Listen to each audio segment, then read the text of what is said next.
এল ক্লাসিকোর একতরফা আধিপত্য, বার্সেলোনার দাপটে কি সত্যি অসহায় হয়ে পড়েছে রিয়াল মাদ্রিদ? আসসালামু আলাইকুম। ফুটবলের নতুন ভিডিওতে আপনাদের স্বাগতম। আসন্ন এল ক্লাসিকো মানে শুধু আরেকটা ম্যাচ না, এটা এখন এক ধরনের আধিপত্যের পরীক্ষা। অন্যদিকে বার্সেলোনা, যারা সাম্প্রতিক লা লিগা ও এল ক্লাসিকো ইতিহাসে ধারাবাহিকভাবে দাপট দেখাচ্ছে, অন্যদিকে রিয়াল মাদ্রিদ, যারা বারবার এই আধিপত্যের সামনে প্রশ্নবিদ্ধ হচ্ছে। বর্তমান সময়ে বার্সেলোনার ফুটবল দাঁড়িয়ে আছে উচ্চমানের পজিশন, দ্রুত রোটেশন এবং ভয়ংকর আক্রমণাত্মক কাঠামোর উপর। হ্যান্সি ফ্লিকের অধীনে দলটি শুধুমাত্র ম্যাচ নিয়ন্ত্রণ করছে না, বরং প্রতিপক্ষকে পুরো ম্যাচ জুড়ে দৌড়ে ক্লান্ত করিয়ে দিচ্ছে। মিডফিল্ডে পেদ্রি, ফ্রাঙ্কি ডিজং, ফার্মিন লোপেসের রোটেশন প্রতিপক্ষের ডিফেন্সকে ভেঙে দিচ্ছে বারবার। আর আক্রমণে লামিন ইয়ামাল এখন এক অনন্য অস্ত্র, যাকে আটকানো প্রায় অসম্ভব হয়ে উঠেছে।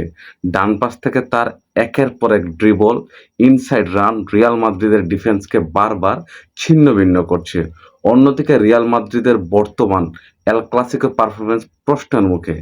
বিশেষ করে বড় ম্যাচে তারা বার্সার রিদম ভাঙতে বারবার ব্যর্থ হচ্ছে।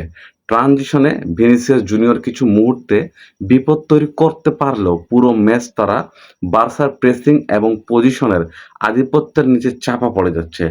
এখন মূল প্রশ্ন, রিয়াল মাদ্রিদ কি সত্যিই এল ক্লাসিকোতে বার্সেলোনার বিরুদ্ধে একটি হার্ড কৌশলগত সমাধান খুঁজে পেতে ব্যর্থ হচ্ছে, নাকি এটা শুধু সাময়িক আধিপত্য যা এক ম্যাচ পরে ভেঙে যেতে পারে? কারণ বাস্তবতা হলো বার্সেলোনা এখন শুধু জিতছে না, তারা ম্যাচকে নিয়ন্ত্রণ করছে, প্রতিপক্ষকে তাদের সিস্টেমে বন্দী করছে এবং ধীরে ধীরে এল ক্লাসিকোকে একপাক্ষিক রিদমে নিয়ে যাচ্ছে।